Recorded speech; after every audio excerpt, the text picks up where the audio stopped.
Come along, and we are live. And a very good evening, everybody, and welcome to our Lyceum night, coming to you live from Poole. Hello. Great delight. Our guest this week is lovely Chris Jacobs, who's joining us from Lincolnshire. And another gentleman just suddenly turned up because food suddenly appeared. And I don't know, it's like saying Beetlejuice 3 times. You go, food, food, food, and suddenly Mark appears. So we've got the lovely Mark joining us as well tonight. So very good evening to everybody watching us, whether you're watching us live tonight or later on Catch Up. Welcome, welcome, welcome. So we were talking about what we're going to talk about, and I still haven't made my mind up. But Chris, could you give a little bit of background about you, please? Oh dear, my God. I've been around for just 1 or 2 years now. I've met a few illustrious people, as my friend here on my right. We know the same circle of people. And we were just talking about some of the antics they used to get up early on. And I think for me, as a medium that's been around, digressing about me, was I think we miss those kind of characters. Those characters aren't around anymore. Do you think the same, Ron? I do. I do think we've become a bit aseptic and very flat. And it is almost like if you've got a personality, it's sort of like sneered upon rather than celebrated. Oh, most definitely. I mean, really, when we think of people like Glyn, Gordon, and all of those, they knew how to hold the audience, didn't they? Oh, they really, because of that character that they had, that they could really engage. That really you wanted to sit up and listen. You know, what a shame we don't have that now. Present company accepted. I think you know it's the stories that you hear and the experiences, and I think that's the nice thing with mediums when we get together. In the most part, is when we're actually sharing experiences of who we've known and what we've sat with, and the fun things and the silly things, as well as the serious and spiritual. And I think that's the lovely thing. I think that's what we miss sometimes in our movement, is that separation and isolation of working and doing your own thing all the time and forgetting about, you know, touching base with the people that we've gone through those wonderful experiences with. Exactly. And also I think as well, you know, sometimes though, we endanger, we put them on a pedestal, you know, and they become these wonderful, wonderful people. Did they get it wrong? Of course, I saw them drop many a clanger. Yeah. You know. Thank you for using the word clanger. But that made it all part of it, because they were human. Absolutely. I mean, we both knew Glyn, and he was well known for dropping a clanger or two, you know, but that was part of the appeal. Yeah. Right? I think people being who they are, I think that's one of the biggest things, is that, you know, it's not always necessarily a created persona, but, you know, especially when we go back, a lot of people, this is how I am, this is how I am, this is what I do, and this is how I engage with you, and you like it or you lump it. Rather than trying to be all things to all people. Exactly. You know, which I don't think works. You know, we can't be everybody's cup of tea. No. I always say, if you try and be everything to everybody, you end up being nothing to anyone. Or to yourself. Yeah, exactly. Yeah. That's a really good topic. Thank you, Mark. Because this has been, my head has been struggling with something of late. And it's about the development of the spiritual development of the medium. Yeah. Because I feel that's an area you know, and including us at Poole, I've been looking at our program, what we've done in the past, and looking at the program for coming up. And I'm like, is there too much emphasis on the mechanics of mediumship? This is how you make a link. This is how you do this. This is how you do that. But we're neglecting the medium. And the psychology of the medium and what it does to us being in a spiritual environment. Yeah, exactly. And that's where we want to go here at Poole next year, is bring that in more and more, because I like my allegories because I'm very simple. And I said, well, mediumship is a faculty, and it's just the same as learning to drive a car. Mhm. So if you extend that thought, so if you can drive a car, you can then drive a bus. If you're driving a bus, you actually then need to go on courses to learn how to manage the passengers as well. And this is what I'm seeing in our up and coming mediumship development. There's all the emphasis on, no, you do this to make it, you do that to make a link. But what about, and I mean, it can be really profound effects upon the student, especially in, I mean, our healing circle. We meet every other week. And a lot of the time we are there just sharing stories, not saying, well, how great a healer I am, but actually talking about our highs, our lows, the thing, especially within healing. Yeah. Because the more you heal, the more the stuff gets dredged up from the past. Same with the sitting for the power, yeah. Exactly. Yeah. And so I'm just to say, I've got all this thought going around. I can't quite get it cohesive yet, but it will come. If we don't do that, I think we're in danger of it all becoming a competition. Oh, absolutely. And it isn't. Who's the best? Who can be the best? Yeah, and I got this and I got that. Wow. And I think, and we need to talk to students about, the self-healing and also things like spiritual bypassing, where rather than deal with our own stuff, we're going to solve everybody else's problem. But all my stuff, I'm just going to keep in that box over there. We're not going to talk about all of those issues I've got. And actually people going on that spiritual high because I'm a great medium and people tell them I'm a great healer and I'm a great this. I then feel like a good person, but I've not dealt with the monster in the closet here that needs to be dealt with. And at some point, that's got to come out. And often that's crisis point for a lot of mediums or healers or readers, because they've been focusing on everybody else and not looking at self. That. Well, you see, don't you? I mean, I've heard of a lot lately where I need to take a break now. I need to break. Come from that. Well, if you're working from that power of love and inclusivity, why do you need to take a break? Yes, that means telling to me straight away, you haven't dealt with your problem. You haven't dealt with fundamentally who you are. Or your focus has changed. Yes. And you're no longer doing it from the point that you were doing it originally that gave you the motivation and the joy. I always say to people, what is it that makes your heart sing? And if something about your spiritual work doesn't make your heart sing, then let's listen. Let's look at what's going on with you. Let's look at where you're viewing everything from, or are you taking everybody else's opinion of you on board rather than actually self-validating and being in the right space for you? Exactly. And but a lot of people don't know about that and just think that it's the spirit world pushing me away, or maybe I'm not meant to be doing this. And then it becomes this big drama, as you say, like, I'm going to step away, I've got to do it.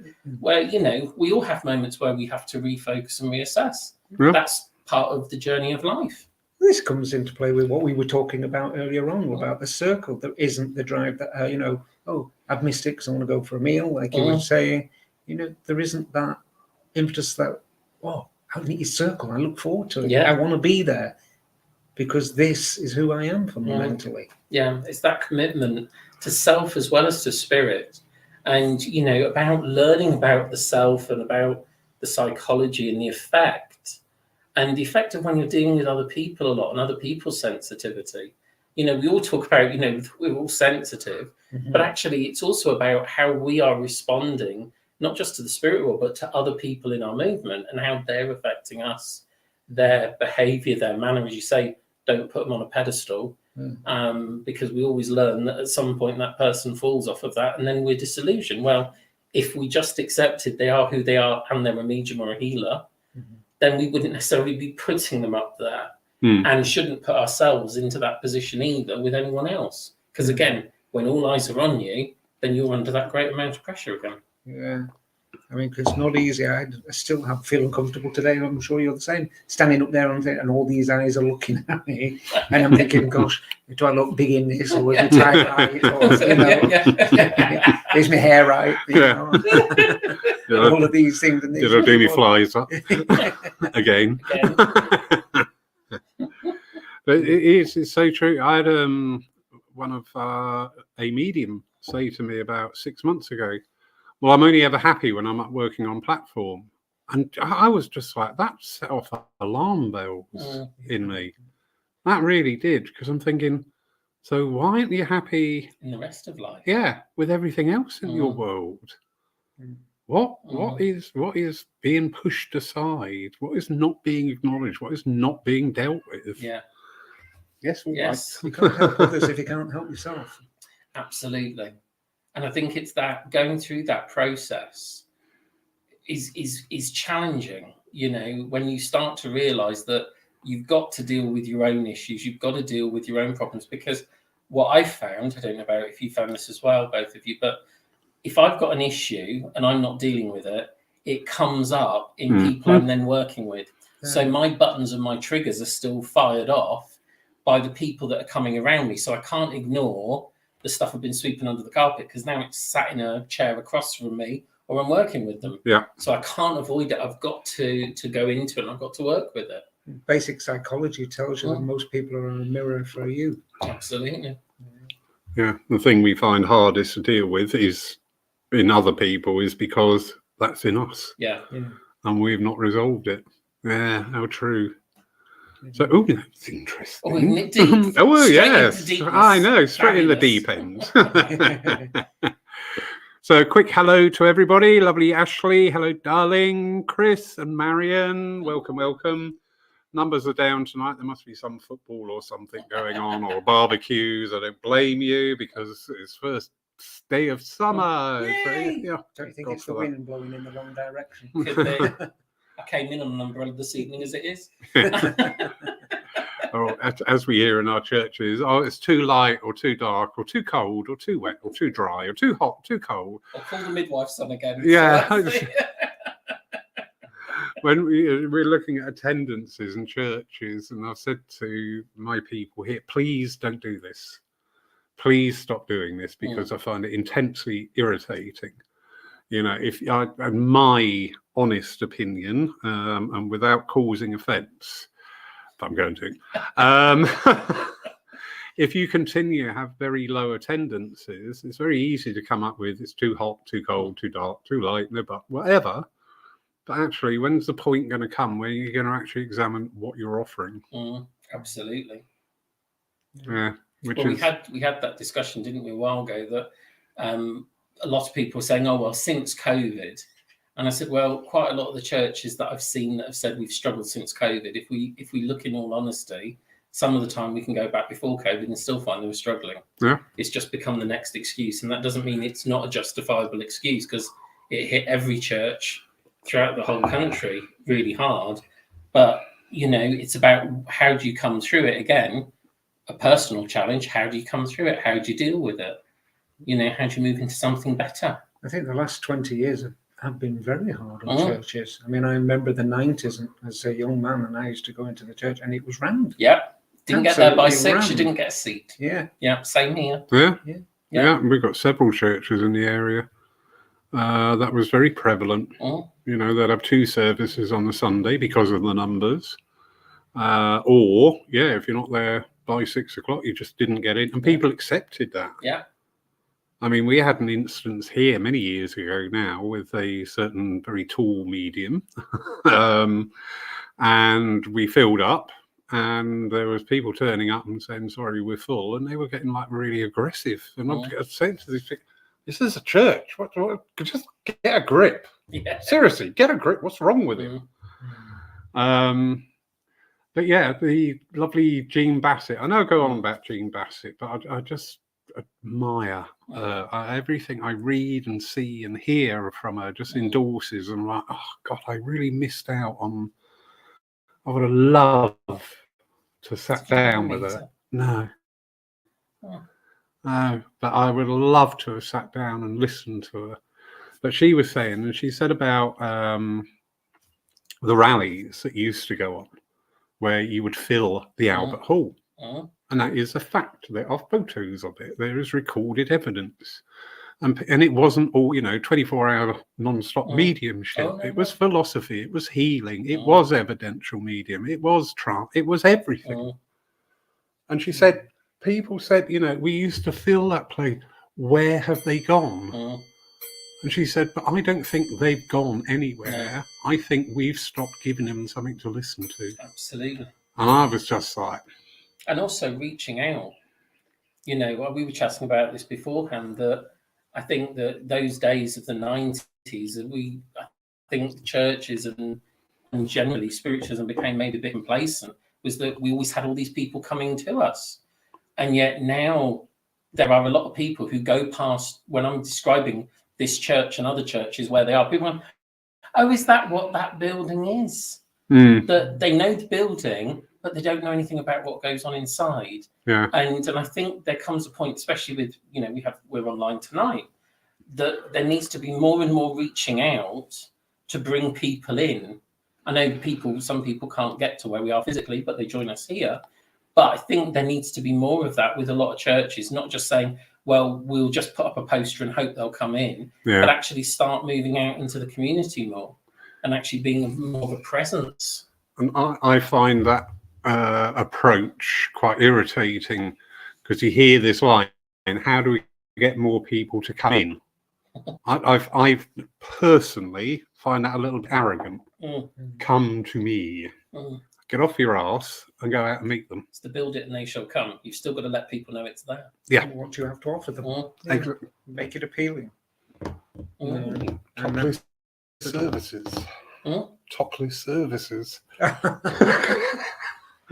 Please no, Lawrence. Will we all get to a certain age where it doesn't really need to be seen? It's you're bringing up memories of old Frankie Howard when he did the we welcome the people from the local nudist colony to tonight's service. That's what you put me in mind of there.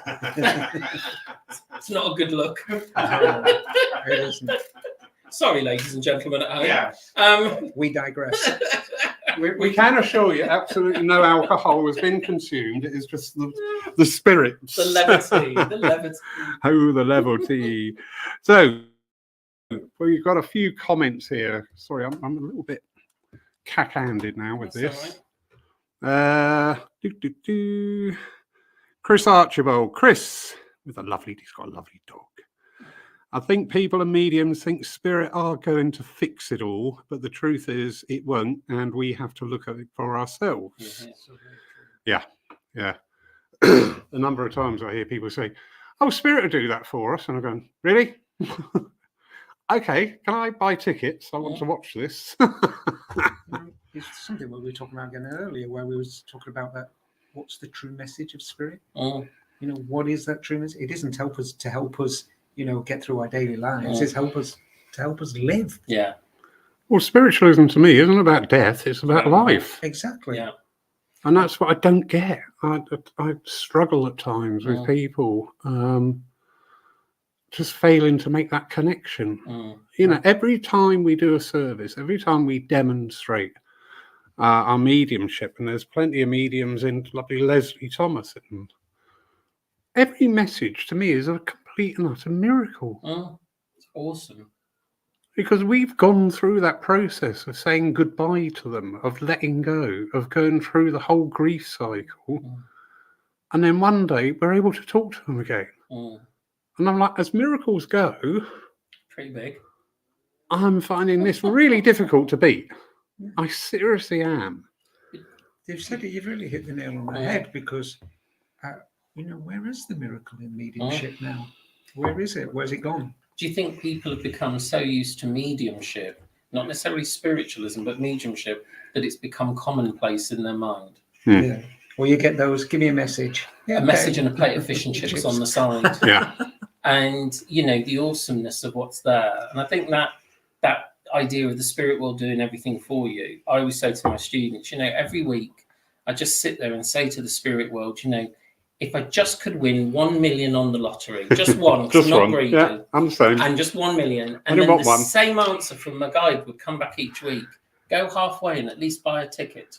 And it's that idea that it's not just asking the other world to do it. If we're not going to participate in the action of change and transformation ourselves, you know, you can go out and buy a bottle of diet pills or health pills, but if they're left on a shelf, you can't turn around and say, well, do you know what? Nothing's changed since I bought those pills if you're not going to take them. You're not going to do. Oh, that's what's gone wrong. Yeah, there you go. That's the Oh, reason. bugger. That's why your cupboard's so full, isn't it? Yeah. Do we share the same spirit, guy? Because mine said you first got to take a step. There you go. Somebody That's says. the same. Buy the ticket. Buy the ticket. Yeah. Susan Anderson, good evening all. Heard recently that the hardest people to deal with are the Various versions of ourselves. yeah. Yeah. Yeah, when we see something in other people, the thing is to recognise it, isn't it? Because we can I got very hung up with two people that I was dealing with, and it was really bugging me. They were constantly in my thoughts, and I'm like, why can't I shift these two people? Anyway, I had a message. Somebody brought through somebody, and a different facet of that somebody that a lot of people acknowledge. Yeah. And afterwards I went, that's what it is. That's why I got stuck. And when I realised that and understood it, that was it. Bingo, banga, bongo, and they're gone out of my life. Happy days. Yeah. You got the point. Yeah. The trouble is with us, well, we tend to always look at what we were instead of what we are. Yeah. You know, and I think also we don't allow ourselves that expansion to grow sometimes. And, you know, the beauty of getting older is hopefully that we learn. We've learned from our past experiences, and that is what we are about. And it's the same with the mediumship. I look back to my old mediumship and I think, good God, please, you know, take that memory away, erase it. You know, so it's not just in life; it is in all aspects. And I think you have to sort of realise that a lot of people, if we're not, and we can do this ourselves, we can get caught up in the story of what was, rather than focusing on what we're going to create and where we're going to go with what we're doing. And, you know, it's a bit like when people go, oh, well, you hear everyone talking about the halcyon days of mediumship, the golden age, which we'll never have again. And you know, we do often do that. However, are we going to make that the inspiration for going forward? Or are we just going to say, well, it's gone and it's never going to come back? Well, then we're the ones who are holding that. And either if we've said it's gone and it's never coming back, then we're not going to aspire to be that. I've got a question for you. So what do you want? Where do you want to go with your mediumship? Well, indeed, that's the question, isn't it? And second one, why aren't you? It's interesting. Keep watching, folks. We're going to have a fight in a minute. You have to be the vehicle in which to allow that change to come. And the thought comes with you and it ends with you. Absolutely. Spirit inspire you, they'll do the rest. But the thought is yours. Absolutely. You know, and are you going to be that person that actually inspires spirit? Yeah. Because make no bones about it, I don't think we do enough to inspire the spirit world. No. And if I was the spirit coming back and looking at me and going, is that what you've given me to work with? But you know, when I look at that and I look at things, I was going to that space of everything will open up and unfold. These are the things that I would like to nurture within, but I'm then open to also the guidance that then comes in on top of that. So that when things are presented and opportunities do come, I actually look at them and go, okay, what do you feel about this? How do we feel as a team? Because I always think of mediumship as being a team. Yeah. I don't think of it as just my mediumship. You know, it's when it's on a platform. If it wasn't for the other world, I'd be standing there doing very little. And so there's a lot of times when I'll put it and say, okay, if this is where do we want to go with this? What do we want to do? And then I have little conversations in my head or out loud because I live on my own, so I can do that without anyone going, you're talking to me. Yeah. And often there are things that, you know, I've sort of turned and said, well, okay, is it about time this happened? And then the opportunities start presenting themselves in different manners. And I go, okay, that's where we're going. That's what we're doing. I'm going to make you laugh here because we were talking about the philosophy early on. And I said to my guide, and his answer was absolutely priceless. When I said, I'd really like to really expand with my philosophy, but I hate reading. So he just said, we're on a platform with no train that's ever going to come then, aren't we? So it took a while for it to sink in. But, although you can get a lot of philosophy on Audible now, so you don't have to read your canvas. Oh, this is back in the Stone Age. Or TikTok. Bite-sized philosophy. No, you've that. Oh, now there you are. There New you are. concept. Yeah. New concept, bite-sized philosophy. You But I think there's a need. I think the philosophy side. I mean, this is something we always go on about people being great with philosophy. But I think it's how we get people to understand that philosophy isn't like going to do a degree in philosophy. That philosophy is the love of knowledge, the love of learning, the love of life. And so therefore, trying to get people to realize that their experience in their unfoldment and in their life is part of that philosophy. It's their philosophy of life. Exactly. Yeah. And trying to get people to realize that you're not just there to recount 7 principles or just to be very static in what philosophy is something that, you know, we can move with very, very easily. And I think that's the key is to get people to realize it's not about whether you've been educated well or whether you're very knowledgeable or how many books you've read or what you haven't read, because you can sit and move into that power and be inspired. Yeah. And ask. And I used to, you know, there was a lot of times in my development where I wasn't under the tutelage of another medium or a circle. And so I would sit with a notepad and pen and I'd ask a question and then I'd write everything that would come into my head. And then when I got to a point where there was nothing really left, then more would come. And the second lot of stuff that would come was fascinating because it was so different to my thinking. And that's how I started to I used to ask hundreds of questions. I've got tons of these notepads with spider writing going, what have I written there? But that's how I started to ask to be educated by the spirit world. I still read, but I didn't always have people I could ask questions of. You know, sometimes in the churches I'd ask questions and I'd be told, well, that's how it's always been. So when I'd ask why, I'd have no response. So I'd have to go to the spirit world and say, why does this happen? Do you think with the church's point of view that they weren't educated? Possibly They not. aren't. Yeah. You know, and Yeah. there's a serious lacking in the knowledge. Yeah. Exactly. You know, it's a shame such a dying art, really. Well, let's hope it's not, because it rests with us. It does. Yes. And very others. Very much. But this is true, you know, we create. I love your saying, you know, where thought flows, energy follows. And it is so true. And we are, you know, as working mediums, I keep telling people off for this, they come off the platform and go, oh, well, I didn't do that bit really good. And I didn't do that bit really good. And I missed that. And you're like, will you stop finding fault? I had a thing when I was in business. I said, anybody coming into my department, if you find one thing wrong, you've also got to say one thing right about it. That's good. And it used to really bug people. And I went, I don't care. Because you know what a little tit I can be. The beauty of being in charge. Is that how you kept your office quiet for so long? Yeah. We went totally bankrupt, never sold a thing. But it was so peaceful.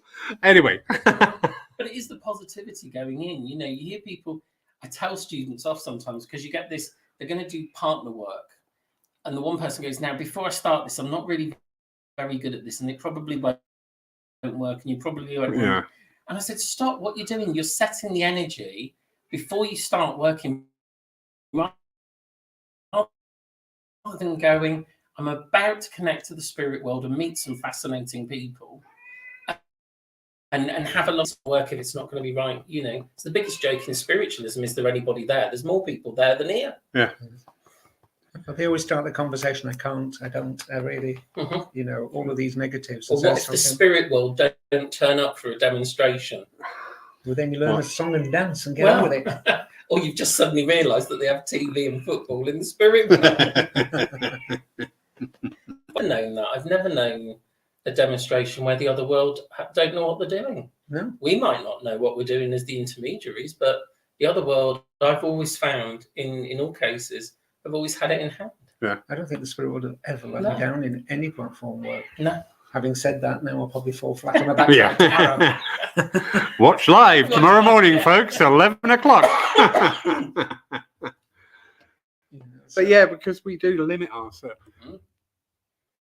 I've done a lot of reading lately, and one thing that really leapt out to me is the standards of mediumship of yesteryear.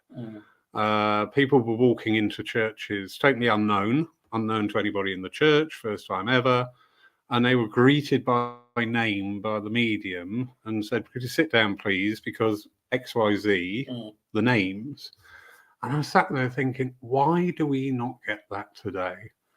And looking more into it, and I'm guilty of it as well, we tend to chicken out. One of my ladies in one of the development groups, she went, I've got your cousin, brother, friend, neighbour. Yeah, just you could see the minute the mind came. Yeah, you could see the minute the mind came in, going, "Oh, don't say that," "Oh, neighbour, friend," somebody you saw down the road once, worked on the ice. Yeah. So that is something I will be working with my mediumship, and if I get it wrong, guess what? It's okay. Yeah, it's absolutely fine. Don't you think getting wrong is all part of the journey? I love it when I got it wrong, because at least then it's when I'm going to remember it. I'm going to stick with it. And how do you get around it? And how do you find what it was if you haven't got it quite right? Yeah. And this whole concept of right and wrong, we haven't got the result that we wish for, doesn't mean it's wrong. Oh God, I can remember years ago I had a sitting with a friend of my mum's, and this lady came in for this sitting, and all the information started to take me to where I was born, in Blackpool. And she said, no, my family are from Yorkshire, they're not from Lancashire. And I said, well, I'm being shown Blackpool and the Esplanade. And I said, and I'm being taken to a lady and described this lady. And she said, no, that doesn't mean that. I said, and this is an aunt. No, it doesn't mean anything. Then the name of the road my grandparents lived on came up, and I saw this house and described this house. And she said, no, none of this makes sense at all.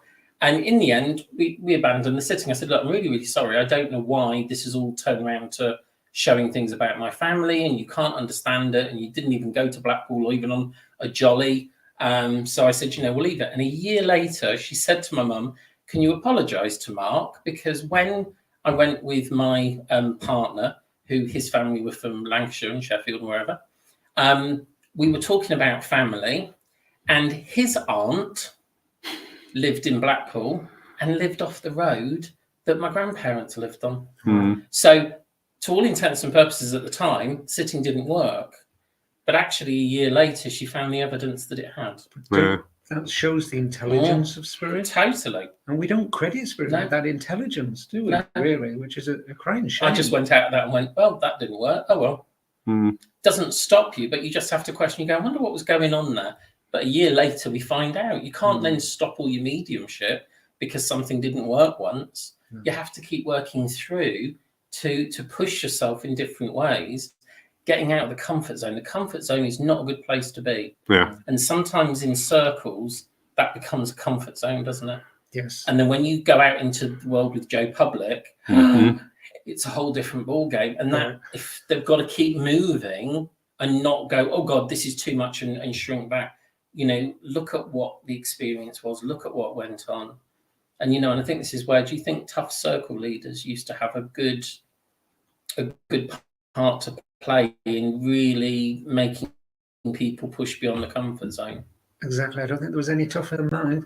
And she, quite honestly, and never, we mentioned this, never wanted to verbally give me praise, but I respected her. Yeah. And I respect her. And I just don't think there's that kind of relationship anymore in circles, or very few, shall I say. I mean, going back to when we're talking about in the 90s and before, you used to have certain people in the church who'd sit there, maybe with their walking stick in hand, and they'd block your pathway or to people and go, you shouldn't be on the platform, you should be in circle. Now, if you did that to anyone now on a platform, you'd be pilloried for upsetting them and hurting their feelings or whatever. Because, people get pushed up, I think, sometimes too soon under their own volition, or by a circle leader who wants people out there. And, I've always said to students, you tell me when you think you're ready, and let's see. I want you to really feel it. I'm not going to tell you should be up there doing it, because it's your journey and not mine. But I want you to realise that you're the one that's got to do that push forward. If you want it and you're ready to move forward, let's then see. and see how it goes. Let's go to a few open platforms or open circles where you don't know everyone, and see how you get on in that environment, because you get too used to being able to be good in a circle because you've sat with them for God knows how long, and you know everybody's ins and outs. Yeah. I prefer going to a church where I know nobody. Yeah. Absolutely. Yeah. My biggest fear is knowing people in the Yeah. thing. Yeah. You know, that, oh my God, what do I know about them and what do I don't know about them? Yeah. You know, but I remember a little while ago, I had a student a few years ago now, and I remember, nice guy, a lovely fella. And he said, right, working with you this year, by the end of the year, I'm going to be on the platform and I'll be doing this, that, blah, blah, blah. And I just don't know. Good, I'm so pleased for you. Can I book your first front row? I'll book the front row and I'll be sitting there waiting for you, you know, because he got the idea that you just give one message. And that's I it. said, You're immediate. you've now got to do that message that evening, you know, another 9, 10, 11, 12, and more times. Repeat that. Yeah. And the sort of like the industry standard for our services, the divine services, seems to be in general an hour and 20 minutes. And out of that hour and 20 minutes, the chairperson probably only takes 10 minutes. And the medium is responsible for an hour and 10. That's the prayers, that's the reading, that's the philosophy, that's the evidential, the close. And that's a lot of work. And people, you know, they go, oh, yeah, I can do a message. Yeah, well, what about all this other stuff? Which you've got to, you know, I've had it here. People have said, oh, can I, you know, what do you think about booking me? I don't do prayers and I don't do readings. And I'm like, well, you don't do a church service then. Absolutely. Sorry, you've got to demonstrate all the facets. Yeah, can't pick and choose. Yeah, I just want to do a message. 9 times out of 10, unfortunately, people who come in on that energy are the ones that will be reverting to a lot of psychic work as well. Because they haven't gone into the depth of it and the you know, the majesty of what we do. They don't seem to realise that, do they, when they dip into that psychic bit and then how to get back out of it. Yeah. Or even that they've dipped into it. I think that's the problem, that in some respects, a lot of people will teach that anything you perceive must be the spirit world, and not everything you perceive is the spirit world. It's the incarnate spirit, but not the discarnate. But trying to get people to understand the difference and work with the difference, because a lot of times people just focus on developing mediumship, whereas developing good psychic skills and awareness is key, because we do use them. We use them in our everyday life. We use them in our demonstrations. We use them in our teaching. We use them in healing. And it's how we apply them. And when we know the point is when we use that and how we use it and why we use it, not just avoid the psychic like the plague and just focus on your mediumship. Because how do you know when you're going into something else? Is that the P word? The dirty word. It's not a dirty word. It's a fabulous. I'd rather go to a damn good psychic than a mediocre medium. Yeah, exactly. Yeah, because you know, if I'm just going to be told, "Oh, your nan loves you and well done," that's told me nothing. I knew that. But if someone then works with my energy and tells me and points out the things that maybe I'm ignoring or not focusing on, it's going to do me a lot more good. Yeah. I'd say in almost, listen, if you're going to be psychic, be a good psychic and be an honest psychic. If you're going to be a medium, be a good medium and be an honest medium. All right, but know where you're working. I said, if I were to put on an evening with a psychic, I would advertise it as a psychic night. That's what I would expect. And you know, God knows this world needs so much help at the moment, and good psychics are capable of giving huge amounts of support and help to people to unravel. But it's just being honest about it, being open about it, and knowing what you're doing. But also from the sitters, we're going to start running courses for sitters. And congregations. Yes, and congregations. Yeah, we don't teach our sitters, do we? No, and this is sad. This is really sad. I think this is where churches centres have an opportunity to educate. And, you know, I mean, I have to say some of them weren't particularly great, because, I mean, some was what to expect in a message, and it was a flaming tick box list of what was a good message and what wasn't. But if you look at if you look at what you can get a sitter to understand about going for private sitting or coming into a church for a demonstration, how to be in that energy, how to be in a good space, when you're working, the better it comes. We've got a message up on there. Oh, it's Moira. Oh, hello, Moira. Hello, Moira. She was listening. But if you read the energy, things not talking. Sorry, can somebody else see that? So if you read the energy, that's not talking to spirit. Well, it's connecting to a person's spirit in the body, but not the spirit world. Spirit can bring more information. Yes, they can. Just depends. Depends on the individual that we're talking to in the spirit world as well. Yeah. Yeah. Because some people in the spirit world still hold opinions.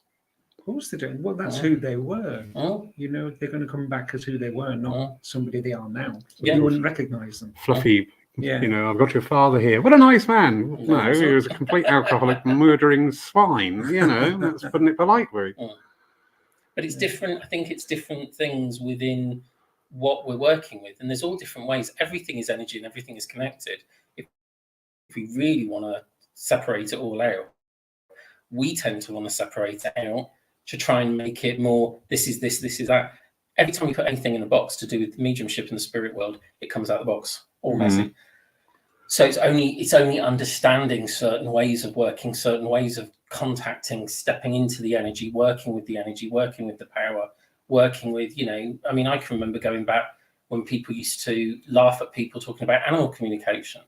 And yet those of us that have had animals in our lives and have been brought up with spirit know that the same ability that you have as working with a human psychically works with working with an animal psychically. Yeah. The fact there isn't a physical language, but you can still perceive the emotions, the experiences, the memories, but loads of people used to laugh and joke about that. And at the college, I can remember people taking the rise out of people for it. And now there are courses that get run there on animal communication. Correct. So it's now become more accepted as time's gone on that everything is interconnected, and shamanic practices as well, working with the spirit of nature and the land and the spirit of place. And, there's all sorts of, spiritualism isn't the only way. Mm-hmm. We're not talking about anything new because when we look to our past and our history, this is how it was. We lived in harmony with it. We understood it. We've moved away from us. It's our fault. We've moved away from it. Yeah. There is no limitation. I can remember people, one of the things that Glyn had asked of the spirit world at one point, and the spirit world turned to him and said, it is you who puts a ball and chain around our ankle and restricts us.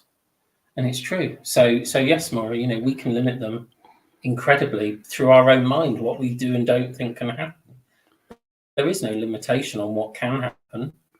I think the trouble is we learn not to listen. And I think that's our biggest problem. Even as mediums with the spirit world, we just put everything into these little compartments, in little tiny boxes, because that's what we understand. And we don't listen to the rest of it. Yeah. We just focus on what we want to hear, what we think is right for us. There used to be the old saying, and I think we should get it back, don't tell me what I need. Tell me, don't tell me what I want. Tell me what I need. Absolutely. And we need more of that. Do you, what do you think about the thought of, because this is part and parcel what's been knocking around recently, that we as mediums, we are actually trying to direct the communication. So, you're my communicator from the spirit world. So as a medium, I'm going to, what's your name? What's your age? Where did you live? What's your wife's name? What did you do for a job? What were your hobbies? So we're actually directing the conversation. Whereas if we actually just go, "Hi, mate, you all right? I'm Laurie. Yeah, you can shake my hand. I'm Laurie. Come on." Yeah, we do. I think we've forgotten to. We so focus on trying to direct spirit that, it is a conversation, but allow the spirit world to start the conversation. And lead it. That's and the thing. then we can start asking the question, about, I'm grandmother. then we can say, oh, which side were you from? Which side of the family? Yeah. Yeah. You know, let them start, let them lead. We follow, but Absolutely. yet remember that we're still in this. And Yeah. this is something I've been having with my students, is I didn't know I can ask questions. It's called a spirit for conversation. What part of that do you not understand? Yeah. I mean, we've had this year, we spent 6 to 8 weeks in a circle talking about just having conversations with the spirit world. So we're going to put aside this idea that you've got to get loads and loads of bits of evidence and who they are and how they died and when they died and all that sort of thing. It's just facts. And I said, I want you just to have a conversation. And I just want you to treat it as if you roll up at a bus stop and someone sat next to you. And I said, I don't want you to visualize that. I said, I just want you to sit. And when someone comes and say, oh, hello, now what do you want to tell me? What do you feel? What do you sense? Then move into the feelings of all of it. Yeah. And as you go, what will happen is just like in a good conversation, you start unearthing lovely bits. Like earlier when we were talking and you were saying, oh, and I sat with them and I did that. I was like, oh my God, what an amazing conversation. And that's what you'll have with the spirit world. But I can remember in very early days when it was being taught like what I used to call CV of the dead. How old were they? How tall were they? What colour was their hair? What colour was their eyes? And it was like, it was just factual. How many people in the street do you do that to that you know? Exactly. You know, you don't. And you don't start a conversation going, so how old are you? And what job do you do? And what have you done today? And what's your inside leg measurement? By the way, how are you? Yeah. And not, but we go, what kind of day have you had? How are you? What are you doing? Where are you going? So we've got to Different let the spirit tell their story, tell it in the way they want to tell it. You know, but we've got to be adept enough to be part of that conversation. You know, because we're not mindless fools, just like the spirit world. Absolutely. You know, so it's intelligence, and it goes both ways. Yeah. It's like Maura says there. She says, "Let the spirit tell their story," and exactly. that's what we need to do more of. Yeah, I think people are too worried about being accurate as a medium rather than being the voice for the other world. Yeah, which is a very different thing. You know, because a lot of people want to get it right, and it's either right or it's wrong. We talked about this. I don't know if it was just in the discussion now or earlier.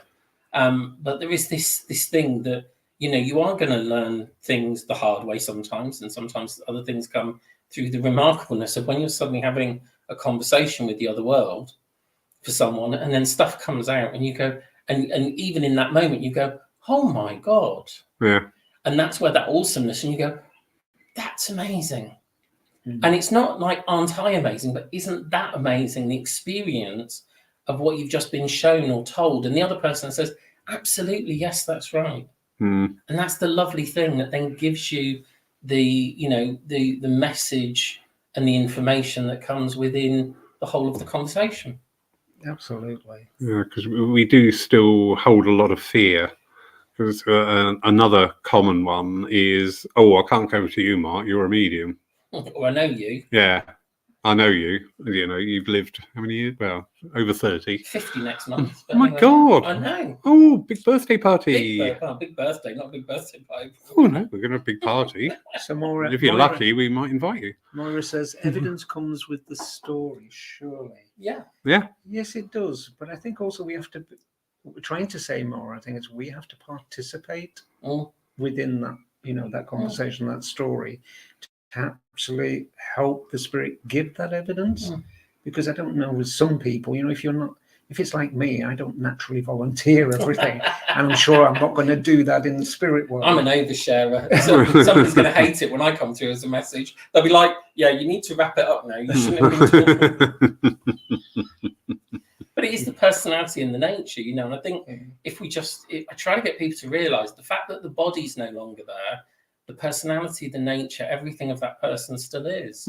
So don't treat it like it's something to be feared if I'm going to get it wrong. We have conversations all the time where we don't get the right end of the stick. Yeah. And so therefore, when we're working... Lawrence, I'm cold. Yeah, that was an interesting one. I don't really want to tell them that. You brought it up. Yeah, no, I'm putting it back to bed again. But, you know, you sometimes... I can remember I was doing a demonstration with Mickey, and I had this guy, and I could hear, clear as a bell in my head, this very strong accent saying, I'm Fallon. And I said, I've got a man here whose surname is Fallon. So someone here would recognise the name Fallon. And so I described to him, Nobody would accept her. Then I went to someone and I said, would you understand this, man? She said, and I kept saying, but would you understand this? I'm Fallon. And she was like, I don't understand. I don't know the name of Fallon. And then I went back and I said, well, this woman doesn't understand this, that your name's Fallon. And he said, it's clear as a bell, I heard, not Fallon, I've fallen. So I wasn't listening clear enough. I heard him as I'm Fallon. She said, he did fall. He just dropped dead. I've fallen. And I'm like, oh. And she said, but he did have a very strong accent, so you forgive him. Oh, I have to remember that one. That's quite funny. I didn't know you could be so humorous. Oh, well, you know, one of my many traits. Yeah. Not a good one, though. I mean, all in all, I think the outlook is pretty good. Hmm. I'm seeing some people who are currently working and some of the up and comings, and I'm excited. Hmm. I really am excited. There's a few people in particular that I'm just like, wow, your work is amazing. And that is so good to see, because, you know, we can be a negative bunch. Yeah. You know, oh, we're not getting the mediumship of the part. Why? Or are you going out and looking for any of it? Yeah. Because Well- a lot of people don't go, and I love going and watching other mediums work. Mhm. I love it. And I love seeing how people work. And, you know, when it's good, I love to go and say to people, you know, I really enjoyed that. It was really good. Yeah. And we don't always get that. You know, people recognise you and then you disappeared after. Why did they disappear? Was it no good? Was it? Yeah. And it's like, well, actually, why can't we be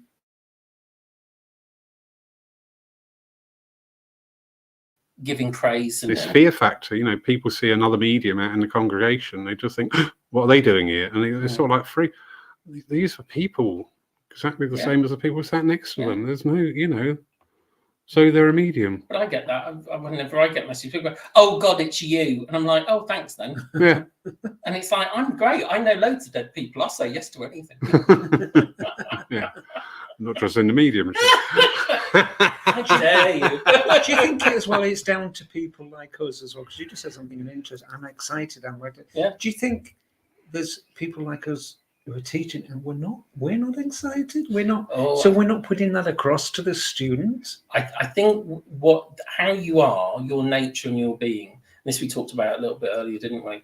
Is that going back to the characters, is that ability to excite and enjoy and get people in with us. Yeah. And I get really excited about things, even if there are things, and I'll say to people, well, go and find out. Because I don't know whether you get questions like this. Someone goes, oh, I've seen such and such a workshop. Do you think I'll get anything out of it? I said, I don't know. You'll have to go along and then come back and tell me.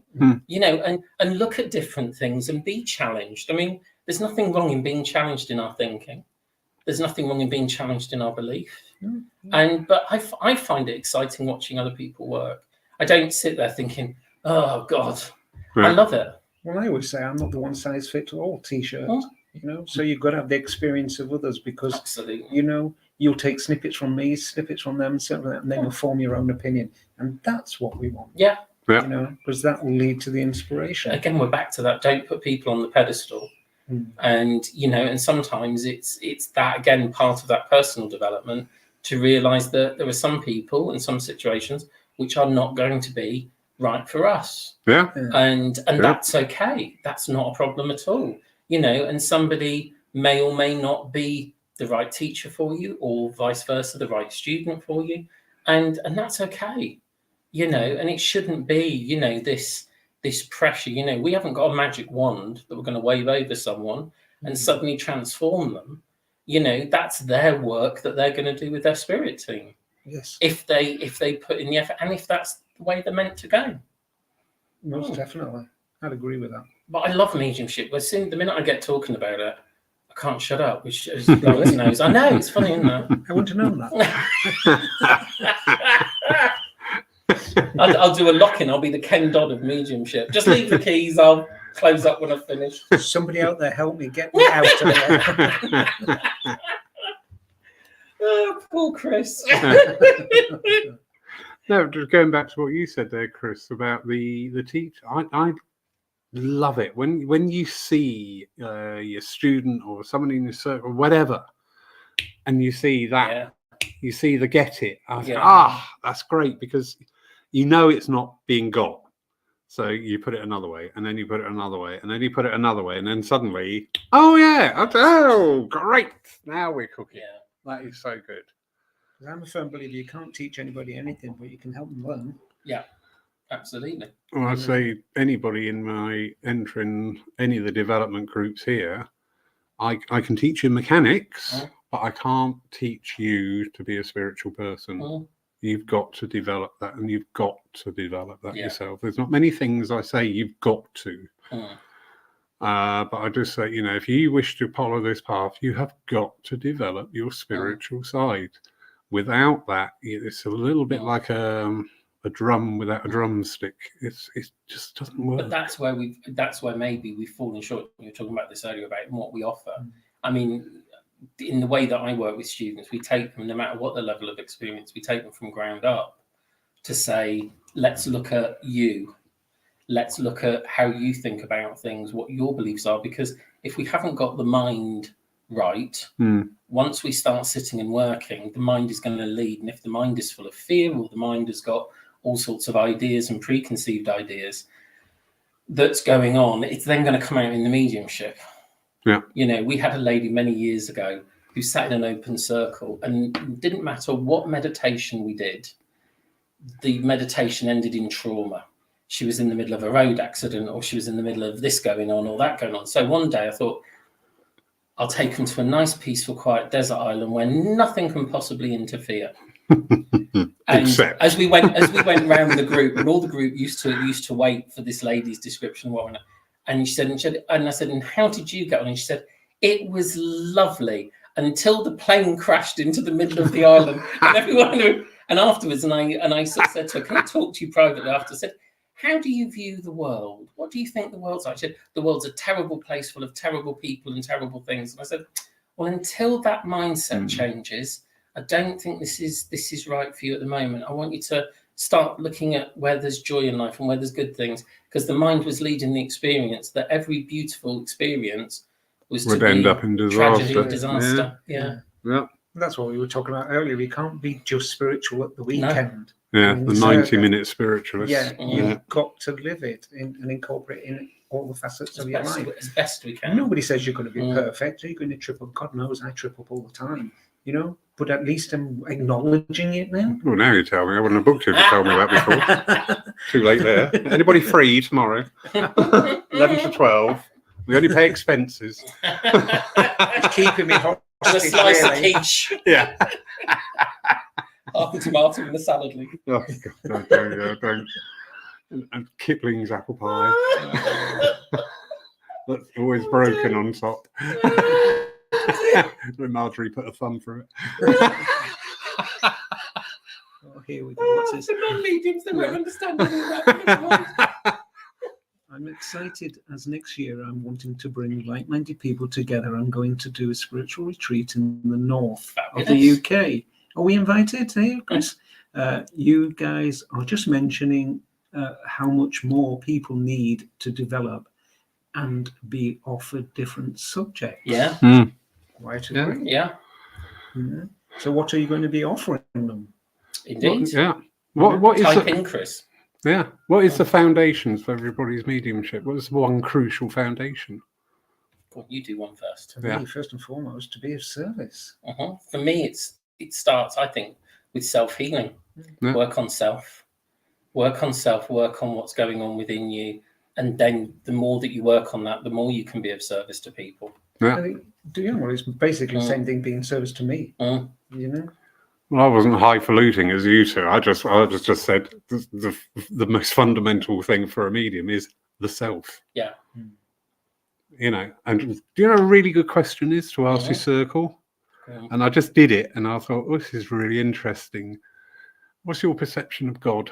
That was fascinating. That was eyes wide open. I was like, really? Okay. It's an interesting topic, how it affects people differently, in positive and negative ways. Yeah. It was absolutely fascinating. And it gave great insight to everybody's developmental path. It really did. I was just like, wow, that is really So many different ideas and concepts, isn't there, really?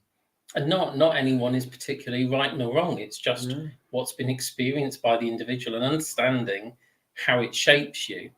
Because for some people, God has a very negative connotation because of how they were brought up or how it's been used. And I mean, I always say to students when they come on a course, you know, you see a lot of people that says, I believe in the spirit world, but I'm not sure I believe in God. And for me, I say, well, that's like saying I believe in the lamp and I believe in the light bulb, but I'm not sure if I believe in electricity. Now, I can't tell you what electricity particularly is. Okay, scientists out there will be able to tell me exactly, but I know that it works, even though I can't see it. But when it touches me or I touch it, I definitely know I've touched it. But that's the thing. It's that power that moves and touches you, however you perceive it to be. I like yours when you say a God of your understanding. Yeah, I like that expression. It is. Yeah. I'll say to people, listen, I don't care if you think that the universe is run by a giant tree frog. The fact of believing in something opens doors to other avenues. If you sit there in total disbelief, there is nothing. That's all you're going to find. I must have been one of those weirdo children because I never ever could ever get to the concept of God as a person. God was somebody who moved me. That's nice. And that's always my perception that I've had. A bit like That Pickford. power that moves me. Sorry? A bit like Pickford.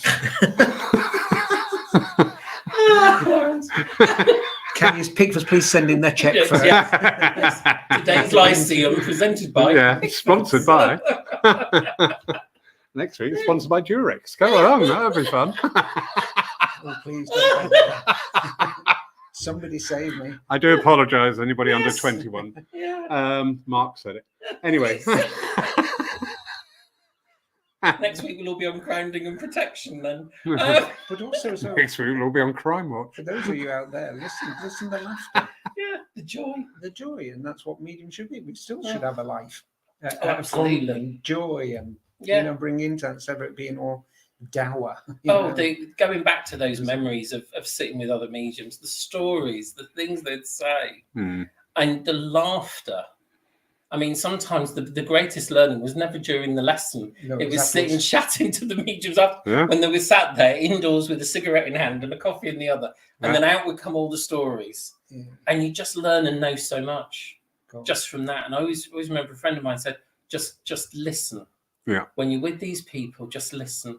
Don't keep chipping in and doing your thing. Just listen to what they have to say. And I and I love that. And just listen. I sat when Glyn had Eric Hatton come down for the day. And we just sat and just spellbound listening to Eric talk.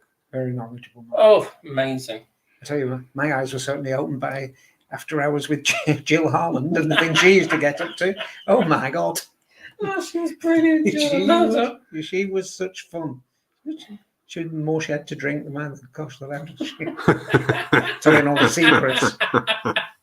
But my God, the fun and the laughter. That's what we want. And I think we miss that now. I'm sure it's still out there. Oh, it is. It is. But I think it's this is where we had this conversation sort of with the lockdown and things about time for mediums to support each other. And Glyn and I started doing some retreats with working mediums, not paid for retreats, just hiring a venue. And then we just went and all stayed there so that we could chat and discuss and sit.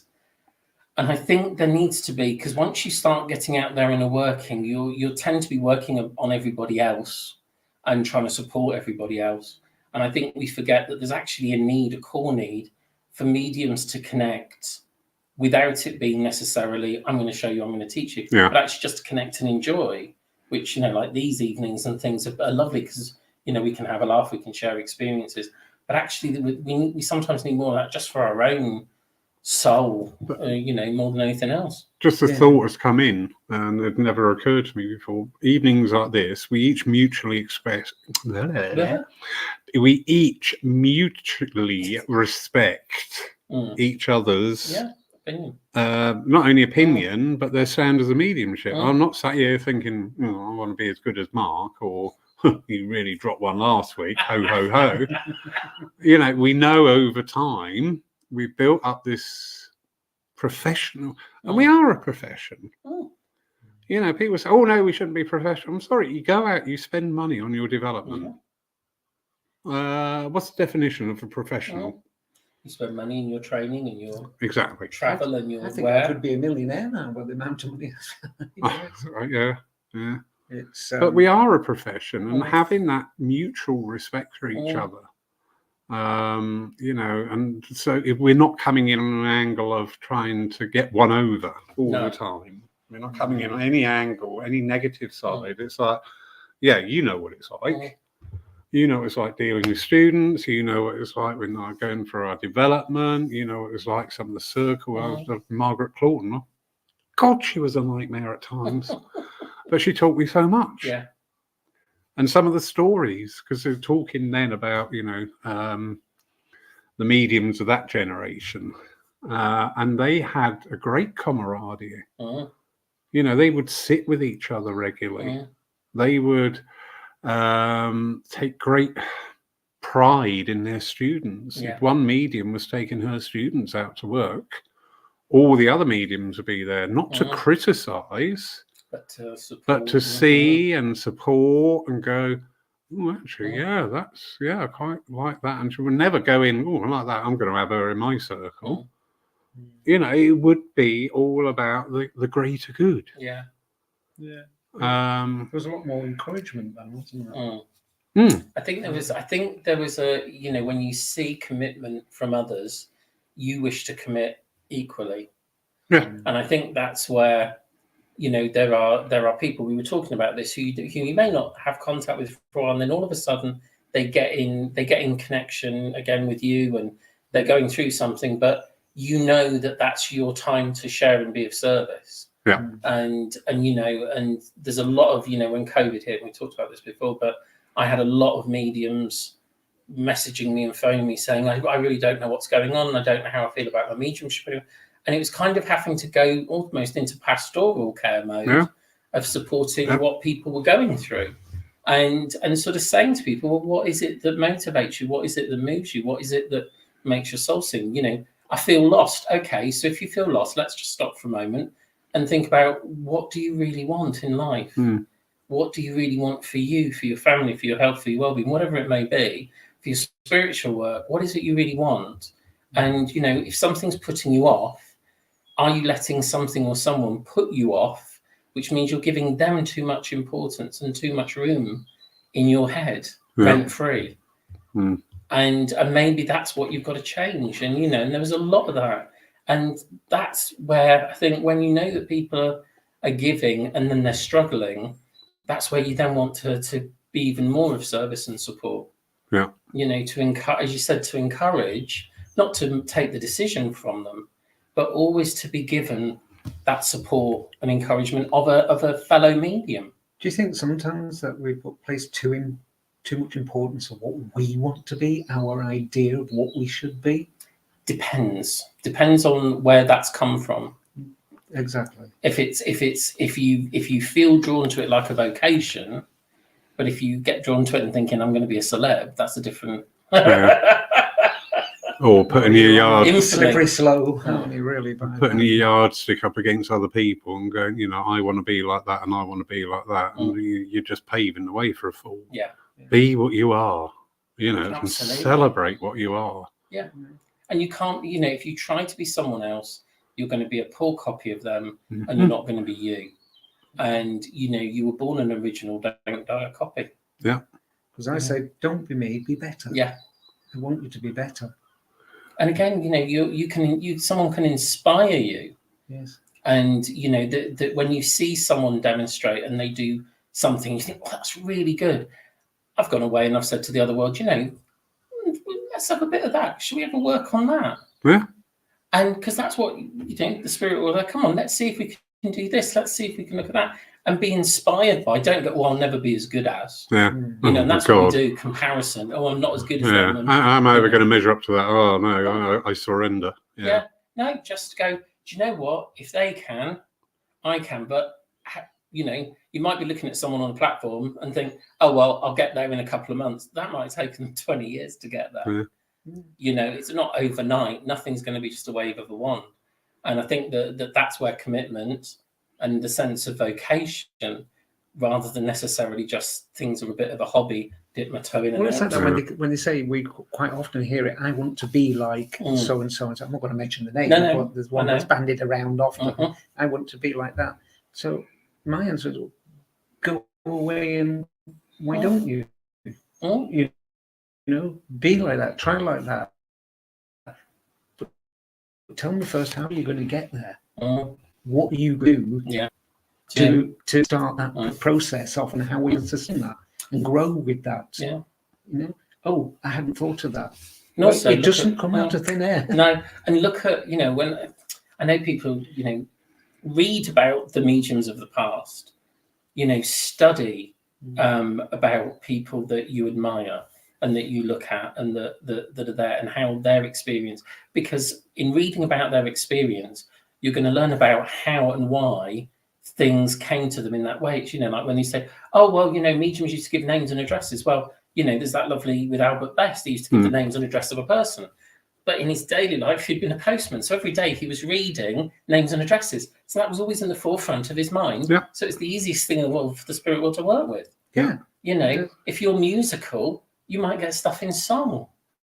And that might be the way that you get those lovely messages that start, whatever it is. But it's recognizing there's always a uniqueness in mediumship. If mediumship becomes the same, either for you as the individual, if every message was the same, God, how boring it would be. Of course, yeah. No two messages, even if you have the same person again in another experience, another time, it's a different experience, isn't it? It's never the same. No, it isn't. So it's never boring. No. Shouldn't be. And I think, you can give the same message to somebody twice, but 6 months apart, and it's going to be totally different because you've learned a lot. Yeah. You've experienced much Different more. side. Your understanding of that experience has become so great, much greater. Absolutely. And we've got to understand that. We essentially, through our readings, our messages, we're actually telling part of our own story. But how you put it across, how you deliver that, the memories and the with experience. but in the context of the spirit communicator, not in yours. Take the I out of it. Very good. Yeah. Stop banging the table, by you. Hello. What was that?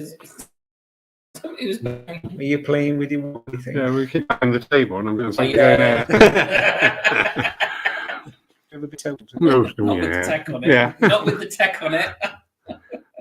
Chris Archibald there is just saying about commitment with students, but you use a phraseology there, Chris.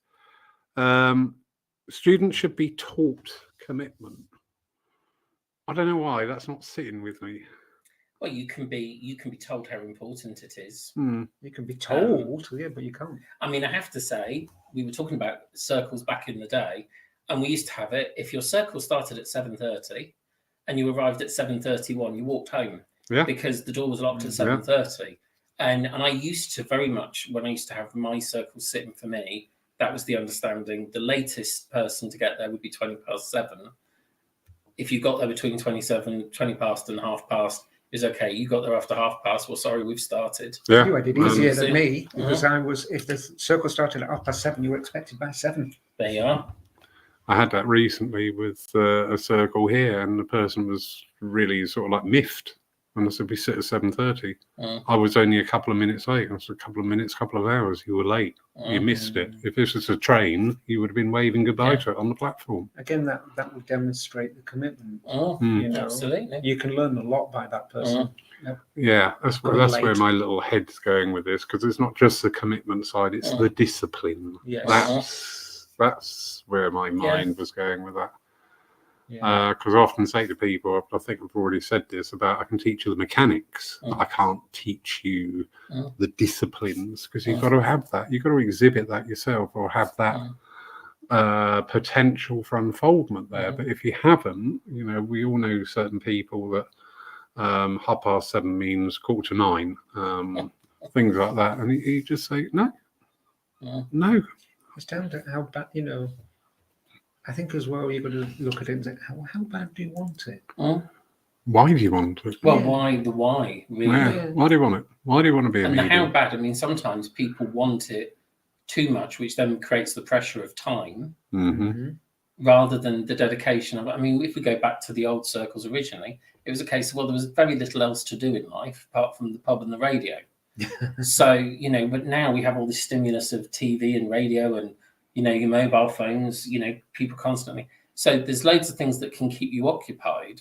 Yeah. Now, there's, as you said, you know, Coronation Street's on and that's it, they're off. Yeah. So, you know, there isn't necessarily that same discipline, or there's what is perceived as enough time. But actually, if you stripped out a lot of the stuff that we do with technology, we'd have a lot of time. So But we survey filled says it. you can't go 5 minutes without looking at your screen, Mhm. your mobile, isn't it? Yeah. You know, that's not a good indictment, is it really? Exactly. Yeah. No, I agree with you, Moy. On a lot of cases, Moy said people don't seem to have the commitment. I think people are fascinated by mediumship, Yeah. but I don't think they realise the commitment that goes behind achieving it and working with it to the extent. Yeah. They might You know. start with the intention, because we all have good intentions. Dip the toe in the waters. Yeah. They love that thrill of the validation from somebody. You know, your mother's in spirit. Yes. Oh, That's it. you know, and it's like, yeah, okay. Well, let's hear about the mother. Lovely Leslie Thomas. Snap Lorry. I gave that same question about God to my fledglings as homework last circle. Very interesting evening with words of truth and enlightenment. Also with the laughter which raised my energies. Thank you, Laurie, Chris, and Mark. Oh, bless you, listening. See your last on the list. I'm sure. I'm next to the emojis. I'm sure that doesn't mean anything, does it, Leslie? Let's not have the competition there, love.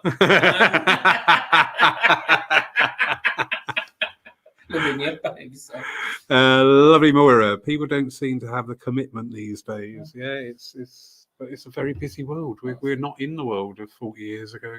And unfortunately, that's something you just can't teach. Yeah. Yeah. You know, And do you think as well, probably we've still got the same number of committed people, but we've got a lot of other people that are just interested. Which would? But I think there's a lot of committed mediums. But I wonder if what we're actually seeing is, because of our experience, when we were committed, we saw a lot of people that were very committed around us. And I think that, again, maybe this is where the movement has changed in how it draws people in or what it offers, is that people don't understand and don't understand necessarily spiritualism. They might understand about mediumship, but not necessarily consider themselves a spiritualist. You know, I mean, even Glyn, bless him, used to say, I don't consider myself a spiritualist because it's too confining. And, you know, for me, I'm a born and bred spiritualist because that was how I was brought up. So for me, it's always about what the commitment to spirit is. Oh, we've got another one, lovely. Yeah. I also believe that when in the silence of meditation, to have a conversation, to build on the relationship with your guide, as they are too important for yourself, soul growth, and the way you serve spirit. And Yes. And if you make an appointment with spirit, you honour it. That's commitment. Oh, yeah. Yeah. Absolutely true. Totally. Absolutely true. Every time you take a booking, you're making that appointment. This was something I was having a conversation, not with you guys, but with somebody else. And go, is that we don't You talk to other people? I do, believe it or not. You never knew that. I know. You talk I'm a to other traitor. people. Is that we don't actually build a relationship with spirit. Yeah, not like, no.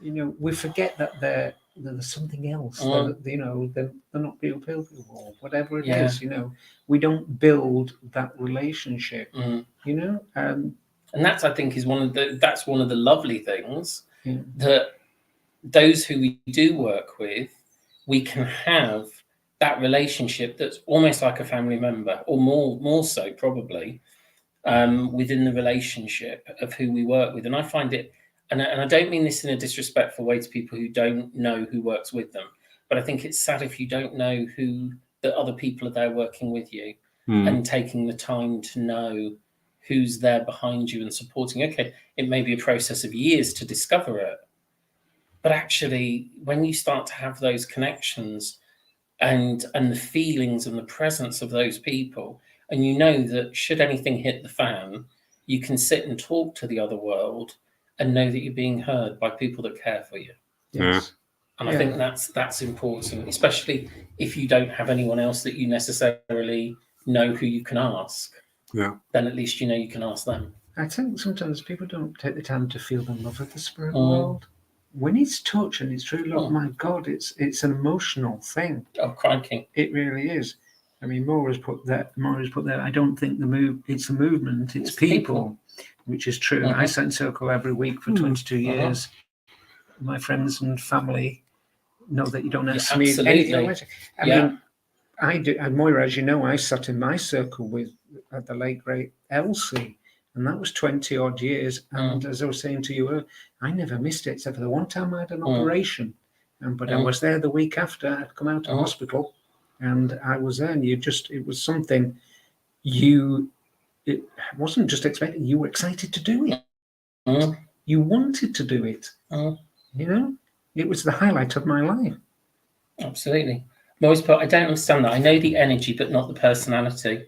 But that's okay if that's how it works for you. I'm not saying everybody should, but I feel from my own experience that the people that I know and speak to in the spirit world, that I know them, and I feel that they're that close. But that might not be everyone's experience. I'm not saying it should be, but I think that sometimes I think that if there isn't, you say you feel the personality, or you know the energy. Well, within the energy is everything of everything. Personality, experience, memory, knowledge, etc. So it's how we connect to it, how we perceive it in that way. But it's a lot of people go, oh well, I've heard people say, I don't have any guides, I just do all this work on my own. and because there's not that, or this is my guide or that's my guide. And without actually just thinking, do we spend time, as you said, in the presence of? Yes. There are certain people in the spirit world I only know as a feeling or as a symbol, Moira, but there are other people I know their life story. And I know about them, and I know about their experience of life. Not all of them, but something sat with me when I was young, believe it or not, once. All those years ago, and I was one of those I wanted to know. Everybody's got a Chinese guide or Red Indian guide. Who are you? What's your name? What did you do? And I was feeling really peeved off because I was never getting that. And then my spirit guide said to me, and I remember it here, and it's clear as day, and that's when I gave up that day afterward. He said, know me by my presence, not by my name. Because any one person can fool you by my name, but they can't fool you by my presence. I know the trance workers, that's all. Well, if that's one of your main areas, that's the people to know. Yeah, because that's the one that's important to you. My doorkeeper, I've had some amazing revelations from him, Manny. One day he appeared. I knew it was him, but it wasn't him. And I'm like, right, I'm really confused. I know it's you, but it's not you. What is going on? And he said, I had to go into another incarnation to be able to help you better this time. And I thought, that is really fascinating.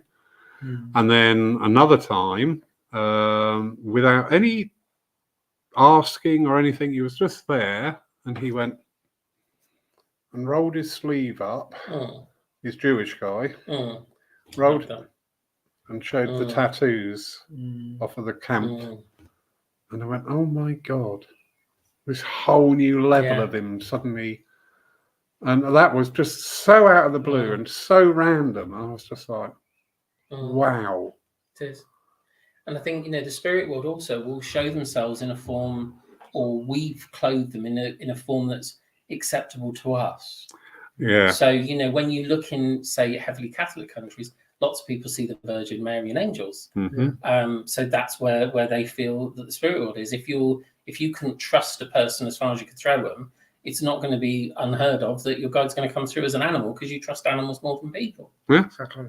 So again, that how you know and how you feel is different for everyone. It's about the needs for the individual. I had that conversation with mine because I kept getting these different people, like at the stage when everybody was going through change and all this change, and I noticed at certain stages in my life when I was most vulnerable, there would change. And when I had this conversation, I asked, who were these people? And he said, who did you feel it was? Mm. And I said, I think knowing now it was you. Mm. And so I said, why did you do that? And this is the love of the Spirit. He said, I did what you needed at the time. Absolutely. I did for you, and such is my Mm. love for you. Yeah. That I gave you exactly what you needed at that time. Beautiful. And I think that's the beauty of it. You know, it's not important that we really know the But ins and outs of our guidance. It's a relationship, though, isn't it? It is. That's because of our. I was just going to say that's because of our human vulnerability. You know, that we need to know a person. We need to see the face, as it were, to trust. Yeah. You know, Yeah. and that says something about us. You know, I think I'm a fairly trusting guy. But then when I look at it in retrospect and think, well, how much did I trust?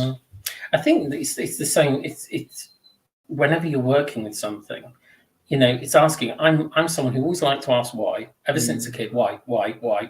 So at church, You're that one in the back of the car. Are we there? No, I'm not. And are we there yet? No, I quite enjoy a long journey, but I always ask why. And if I got the answer, well, we've always done it that way, that's not an acceptable answer because that doesn't explain why. That's just telling us why it's done that way. And with the trance stuff and the mediumship stuff, I'd always say, okay, well, I need to be sure, which again you saying. And so I always ask when I've been working to get this level of yes, bring proof. And I mean, one of my guides and helpers gave me information. I went away and found him on an electoral roll. And I was so chuffed. But he then said, but you'll also find a book with my photo in and da. And I've never gone looking for that because there's a part of me that's gone, if that book's meant to turn up, it'll turn up one day. It'll jump off a shelf at me or whatever. But, you know, for me, I've only had that experience with that one where it's been, here you go, if you really want proof, you can go and find me. Yeah. But, you know, that isn't necessarily what everyone needs. But I think for me, there was a part of saying, I want to know that this is a distinctly different personality. It's not just a creation of my own facet of my own mind. Yeah. But so I do think there is an element of that within us, you know, because let's not forget it does come through our imagination and through our mind. So there is going to be that little bit of an imprint in there, that crossover. But we've got to learn to know ourselves so implicitly that we can identify that. And I think we don't. Yeah. Well, that's going back to that honesty. Is this my alter ego, or is this actually the voice of spirit? Yeah. And that's where, you know, where we have to look honestly. I mean, when you think about people like Eileen Garrett, who tested a lot of her mediumship and was always putting a question mark over it.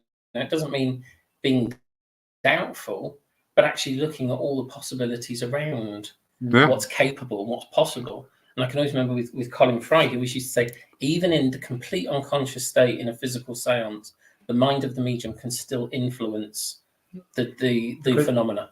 Because where's it gone? Otherwise, you're still there. The only time your mind's not there, I usually say, if that's the level of mediumship you want, you're going to be dead because your mind's got to be there. Through as the guide. You know, because we were talking about this earlier with the trance, and a lot of people want. There are quite a number out there on the trance because they think it, you know, it mitigates any blame on them, or you know, I didn't say it. In the eyes of the law, you are responsible. Exactly. You know. But you know, it's again that when we look at going back and you look at different experiences, and I think this is where you have to, as you say, you have to sit with different people, sit and have different experiences, so that you know what it is for you, and you can't always stop someone from going and experiencing the difficult things because you know that's part of what they've got to go through, you know. And welcome to life. Yeah, exactly. You know, and I think that's in the same in all areas of our unfoldment, personal development and just life. Yeah. You know, we have to experience the good, the bad, and the indifferent. Well, look at it on a fundamental level. As mediums, how do we express the pain of loss to anyone if we haven't gone through it? Absolutely. You know, how can we be an effective medium without actually going through it? And I think a lot of us mediums, me included, went through horrible childhoods or horrible younger lives. We had all this pain and suffering, you know, but it's what you did with it.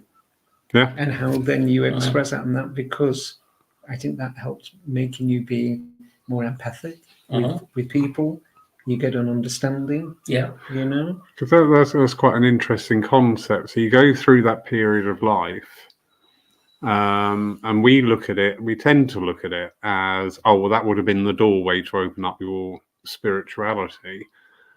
Equally, it could have been the doorway to open up to turn you into a really horrible, nasty, vicious person. Exactly. But Just we how you made handled that it. choice. Exactly. I don't think for me, it was never the doorway that opened it. I was going to come and be a medium, whatever. Yeah. You know. Yeah. But that experience taught me a lot, and it was what I chose to do with that experience. I could either let myself become the victim, or I could let myself become the conqueror. Absolutely. Absolutely. Anyway, thank you, gentlemen. You're That was welcome. wonderful. Thank you, everybody who's watching. Don't forget, you can see Mr. Jacobs working tomorrow, live online at 11 o'clock BST. That'll be on the church Facebook page or our YouTube channel. So it's available to watch live, or you can watch later on catch up, which will be absolutely wonderful. Next Saturday, we have Jason Goldsworthy from Germany, and he'll be talking about the movement of spiritualism. I know where we're going with that, so it's going to be really interesting because we're going to question the word movement. So so we're looking forward to an evening with Jason next week. His movements. And his movements. Yes, indeed. Shut up. Sorry, Jason. He's not. He's really not Jason. Listen, cackling away like a witch of the West. Anyway, Mark, thank you. Thank you. Thank you, Chris. And thank you, everybody. Good night, everybody, and thank you for watching. And hope you enjoyed it. This is all back to front.